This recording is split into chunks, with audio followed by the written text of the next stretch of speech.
What's going on, people? We are Tottenham TV here, back again with another Tottenham update, and joining me for today's Tottenham update is the great Brian Daigle from Toronto in his cozy house with the wooden panels out there. How are we doing, Brian? Well, first of all, to be called the Great, what an honour. I don't think people will agree with you. It is nice and cosy in here. It has started chucking down the snow outside. Very Christmassy here in Very. Toronto right now. Getting ready for Christmas. It doesn't matter if they agree with me whether you're great. It's just facts. That's all we deal with here on We Are Tottenham TV. But let's get on with the stories. And the first story is coming from the Evening Standard, and Nazar Kinsella is reporting that Tottenham are unwilling to loan out Giovanni Lo Celso in January, but Barcelona won't give up on their pursuit of the player. Lo Celso is now seen as the primary transfer target at the Camp Nou, but the cash-strapped side will likely have to sell players to fund any potential deal. Obviously, Lo Celso came back into the side against Aston Villa on Sunday, scored a goal and had a very good performance by all accounts. A lot of people have been praising his performance. Before that game against Villa, I did doubt whether he'd be here beyond January because he wasn't getting any game time. And if a team like Barcelona come calling, it'll be very hard for him, especially if he's not getting game time at Tottenham, to kind of look the other way or not have his head turned. But now he's in the side, and hopefully, if he carries on the level of performance, he'll be in the side for the foreseeable future. Do you see any legs in a move to Barcelona in January? Do you think even if he is playing well and he is starting every game, if Barca do come in for him, will it still be hard for him not to have his head turned? So I think with this, Simon, with Lo Celso, I don't think anyone doubts Lo Celso's ability. I think we doubt his ability to stay fit, don't we? Some people doubt his ability, but I don't. Yeah.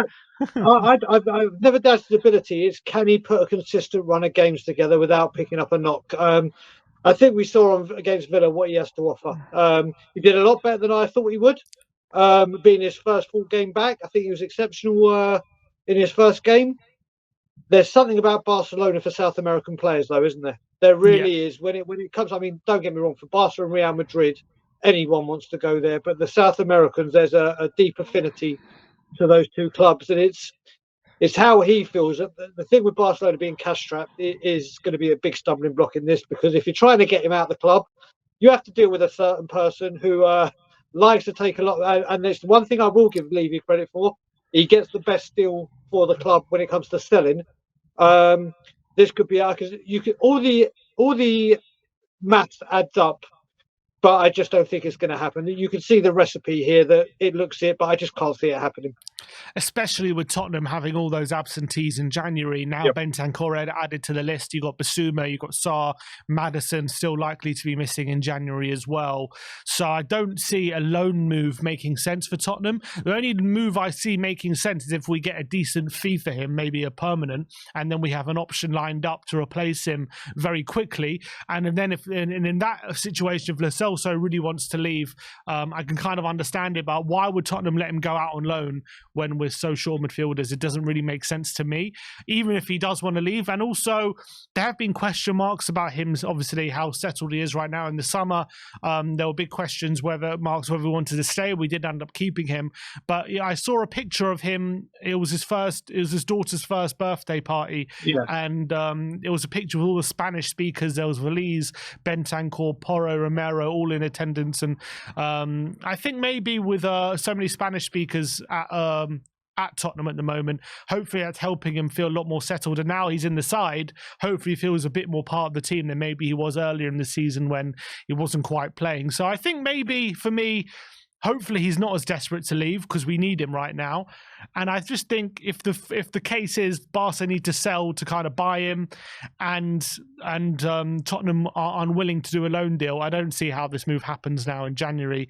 But you never say never, because things move very quickly in football. But I would say right now, this move is probably unlikely. I hope so anyway. Yeah. The only thing I'll add to that, Stephen, just very briefly, is for once, since Pochettino's left, we've actually got an attacking football manager that will play to his style of play. Since Poch left, obviously, it's just been defensive. And maybe that will also add to wanting him to stay and see what he can do under Ange Postecoglou. Yeah, I completely agree. And if he can put in performances similar to the one against Villa, he'll be maybe he would even be in the team when Maddison's back as well. You never know. Next up, we're going to be talking about Jota from Al Ittihad. There's been a few stories about him. First of all, from Tom Barkley from The Sun. He says that Al Ittihad winger Jota is desperate for a move to Tottenham in January and reunite with his former boss Postecoglou. Postecoglou, however, is still mulling over whether Jota would be a good fit for the Premier League. And Ali Gold has added on to that, saying that with the Jota situation, it's still unclear in Saudi Arabia, and still unclear in Saudi Arabia. Tottenham will explore the possibility of a loan move. Will explore an opportunity for the loan move in January for the attacker. So, in terms of Jota, for me, how I see it in the situation in January is he knows Ange. Ange knows him. He knows the system. He's clearly a winger who did very well in Scotland last season. He seems like a tricky customer and someone who could probably, who knows he can play in that style of football. Obviously, for one reason or another, it just hasn't worked out at all in Saudi Arabia. And given that we have injuries to Solomon, to Perisic, and Richarlison isn't quite cutting it at the moment, and Brian Hill we're still not sure about. So would a loan move till the end of the season while we have these injuries make sense? Probably. I would say so. And also, it means that we don't have to have the risk of signing someone permanently who won't work out. But I guess the question mark, I guess with everyone coming from the Scottish League and the Saudi League, is are they going to be a good fit for the Premier League? Will he physically be able to compete? And that's what Ange is kind of, as you say, mulling over. I think it's worth the risk for a loan deal for 6 months. I think the potential upside is probably better than the downside, because if it isn't working, you still have whatever options you were going to have anyway in Hill and whoever. So, and Solomon coming back in maybe February time. But would you take the plunge on Jota? Do you think it's a deal worth pursuing? I think I would. But I think we'll see how desperate he is to join us when it comes to talking wages, because there's no doubt whatsoever there will be a wage cut. Anyone that's gone over to that league has gone and experienced a huge upsurge in their wages. Coming to us, it is going to be, unless the Saudi Arabian team covers some of his wages, he's a tricky customer. And I don't know why I have it in the back of my mind that we're going to loan Hill out again. I just have a really bad feeling. Every January we do this since he's been here, and if not saying it is going to happen, there's no rumours to say it. I just got a feeling, and we're going to need someone. I think Jota did very, very well in Scotland, and obviously you have managers and players. Look at Redknapp with Defoe, Crouch, whatever. That just they get the player gets them. I think there's more positives than negatives to this transfer. What do you think that would mean for Brian Hill if Jota was to come in even on loan? Do you think that tells you that Ange still isn't sure about him? Or do you think even if he likes Hill, we would still find a need for someone like Jota? Well, you've got to look at it. If Brian Hill goes out on another loan in January, you've got to say whether it's the manager, the club, whatever, every January to send him out on loan and send him back to Spain where he's going back to where he's comfortable. For me, if he goes out on loan in January, we just need to cut ties and say we're not. What's the point of bringing him back? And but like I said, there's nothing to suggest it will. I just think when we're talking about injuries and cover, I just got a feeling Brian Hill might move. But I have liked what I've seen in Jota. And any Celtic fan you speak to will wax lyrical about this guy. But again, it's the Scottish League, and can you do it in the Premiership, isn't it? Yeah, that's 100% true. When it comes to Hill, obviously he's got a big opportunity now because it looks like he might be getting more opportunity than the first team given the injuries we had. Had a decent showing, I would say, against Villa. People are very harsh on him just because he's hasn't had a lot of game time, and people are judging him based on the very few minutes we've seen on him. And against Villa, he didn't wow anyone, albeit I thought he was pretty decent that first half, but kind of went out the game in the second half, unfortunately. But look, in the next few weeks, we're going to know a lot about him. If he keeps getting more opportunities, hopefully he starts to take them. And if he does, maybe we won't find the need to have Jota on loan. But I think, for me, if Jota's coming in, that tells me that Ange still isn't sure about him. So I think I would say a lot about Hill's situation if we feel the need to bring Jota in. Next up, we got some quotes from Ange, who's been talking in his pre-match Villa press conference, and he was asked about Eric Dyer, if he felt that because of Tottenham's lack of height at centre-back, would he feel the need to bring Eric Dyer back into the team against Man City on the weekend? And he said, no. I thought it was on one aspect where we struggled last week, maybe around set pieces. To be fair, Villa are very good at set pieces. Overall, I thought our defending was actually quite good. We were disappointed with the second goal more than the first goal, not just the back four, but defensively, we were really passive in that 5 to 10 minute spell, which we paid a price for. That's more of a collective thing. They haven't grown. They're all the same height as last week. We tried to feed them some different stuff, but we'll go with that. So Ange saying he's not tempted to put Dyer in just because of his height advantage on Erling Haaland. Obviously, he's kind of hinting that we're going to go with Emerson and Davis again. In terms of last week, I thought last week against Villa, especially for the first half, they defended fairly well as a pair. I just think where things broke down, I could kind of agree with Ange in a way. I think Davis did kind of struggle up against Watkins physically, but I think the biggest problem was the communication between Emerson and Davis just wasn't there. And I thought Watkins was able to wriggle in between them too often. Both of them weren't communicating with each other about where the danger was. But up against Erling Haaland, another physical specimen, someone who will definitely be licking his lips when he looks at Ben Davis and about how he can physically dominate him. Mm-hmm. So for you, Brian, what would you like to see at centre-back on Sunday? Are you sticking with Emerson and Davis, or would you like to see a change there? No, I think I'm sticking with the same. And the reason I say that is you look at Eric Dyer, it's like a game of top trumps, isn't it? He might offer you height and power, but the other stats, he minuses you. So his strengths are there, but his weaknesses are more of a detriment to the team, especially the style that Ange plays. If this was a Conte system, a Jose system, he may have a point, but I think he can do. Those two attributes don't outweigh the negatives that he brings to an Ange team. I would go for the two. And do you know what? I was watching a bit of the brilliant panel show you just had on, and I think it was Brains that was mentioning Dorrington. I mean, people are going, this is a free hit, which I hate. We're Tottenham Hotspur. This shouldn't be a free hit, so to speak, for any top six club to say that. But you look at it, when it comes to the communication, you're talking about the defenders. I said this on Tottenham on tour. I don't know how you feel about this, Sim. When you look at that Villa game, are the defenders at fault to that defeat, or are the attackers for not finishing there? You look at it, Aston Villa had 5 attempts on goal. They took 2 of them. That's 40% conversion rate. We had 18 attempts on goal, 8 on target, put 1 of them away. So if we'd been more ruthless, that wouldn't have even mattered. So Man City, different beast. Haaland, different man. I think whatever one we play is going to be an issue, but I think I would stick with Emerson and Davies. Yeah, I think I would as well. That's what we did put in our predicted lineup. If you want to go check that out, they'll be out tomorrow. But I think Emerson just has that bit more recovery pace. And I think what you lose in communication, I think you gain in potentially snuffing out, chances over the top, which I think Dyer would struggle with passing behind. And I think I agree with you. There's no real good options. There's no option. I don't think there's any right answer here. I think it's just pick your poison kind of thing. And I think I just feel a bit more comfortable with Emerson there rather than Dyer. And to be fair to Davis, he has been playing well. I just thought he did struggle with with Watkins' physicality last week.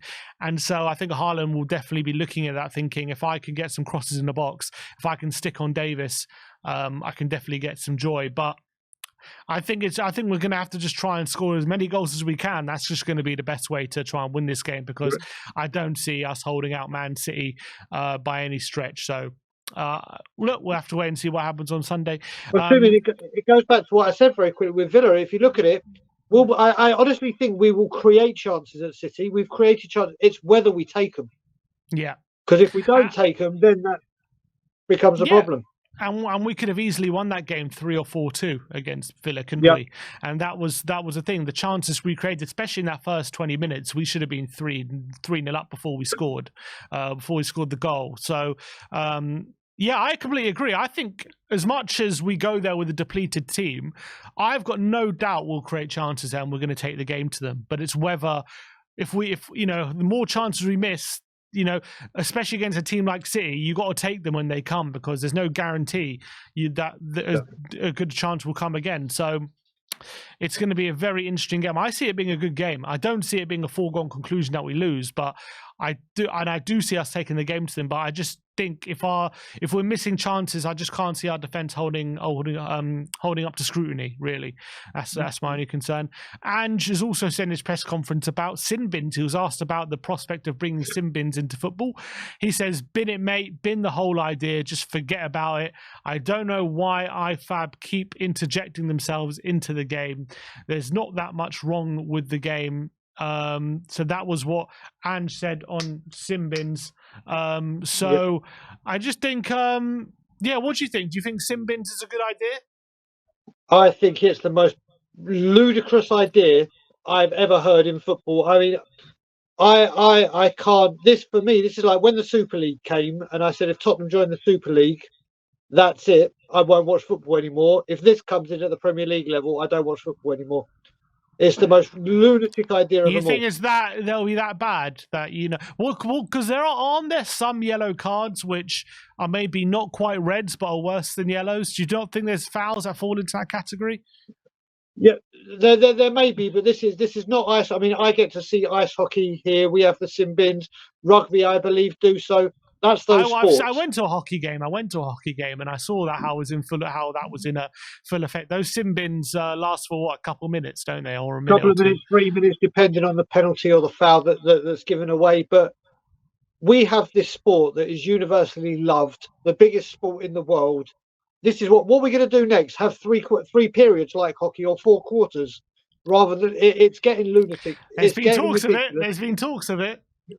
Nonsense. For example, Brian, you remember that challenge? This is being used as kind of a benchmark. If you remember that challenge in the Euro 2020 final where Chiellini pulls back Saka, that was obviously, it's not violent enough to be a red card, but it's obviously, people say that's worse than a yellow card. So what do you kind of do with those challenges? Would you like to see red cards given for those challenges?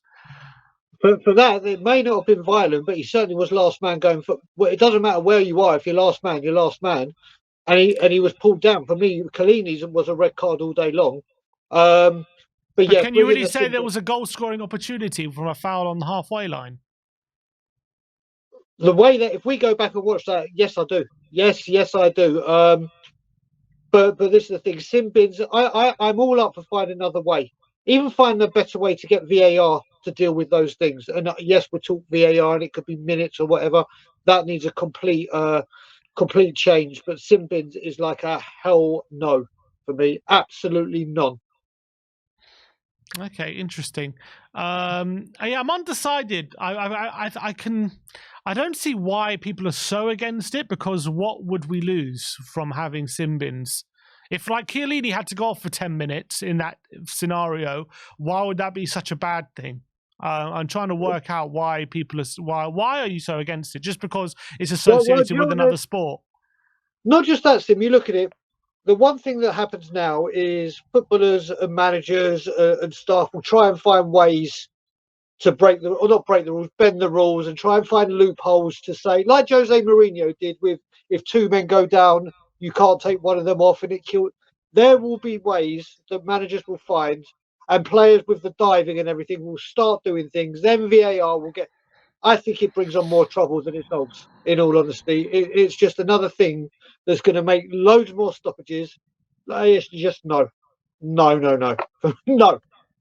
All right, fair enough. Let me know in the comment section below what your thoughts on Simbins are. And last story comes from Pep Guardiola's press conference, and he was talking about Ange Postecoglou in his press conference, and Pep Guardiola praises Tottenham's unique tactics under Ange, dismissing any notion of imitation. Ahead of their match, he commended Spurs' approach and invites fans to expect an exciting game on Sunday, celebrating Postecoglou's positive impact on football. He said, "He makes football a better place. People like Ange, I enjoy a lot their approach. All Spurs fans could admit the impact has been quick. He's already there in a short time. Even the games they didn't win lately, I've been impressed how good things they do and the chances they create. Aggressive in all departments. He came here and you recognize his team. perfectly. So Ange is in high praise, and he is completely Pep is in high praise of Ange, and he's completely dismissed any notion of Ange imitating Pep in terms of tactics wise. So nice to hear, I guess, but I always get wary when Pep is playing too nice. I just feel like he plays very nice, then come the weekend he does a 180. Yeah, there could be that, but I mean, we got to remember that he also said this about Ange Postecoglou when Man City played. I believe it was his team in Japan. Yokohama. Yeah, when they played them, he was speaking about him then. Obviously, a lot's developed since then. I think, listen, it comes to the mind games, and is it a double bluff, and is it this, and is it that? But he has always spoken highly about him. And then the football started. It wasn't him that made the comparisons to himself, Pep. It was pundits, media, whatever. All I'm going for now, if memory serves me correctly, since Guardiola's been here, every single Spurs manager has won their first game against Pep, or not lost. Ooh, so that's a great question. So I'm thinking Poch did, because it gave him his first defeat. Nuno did. Jose did. And I think Conte was the game we were at, mate, with Harry Kane's. Conte did. I can name you one manager who didn't. Go on. Ryan Mason. Because it goes the cup final. Yeah, that was at Wembley. We're not going to count that. We're talking Premier League. Premier League. Nuno did it in his first game. Yeah. So yeah, Mourinho did. I think Mourinho's one was his first game against Pep was that game when Winks got sent off. Winks got sent off. Yeah, Bergwijn. Yeah. Bergwijn. And Winks got Zinchenko sent off. Yeah, that was it. That's what I meant. And another missed penalty. There was a missed penalty there as well. Yeah. So yeah, you might look. He did that famous one. That's the stat to talk about, mate. Not what Pep's thinking. He must be sick of the sight of us with a new manager. He must be sick of the sight of us. So yeah, that's a good point there. Just the only one is Ryan Mason.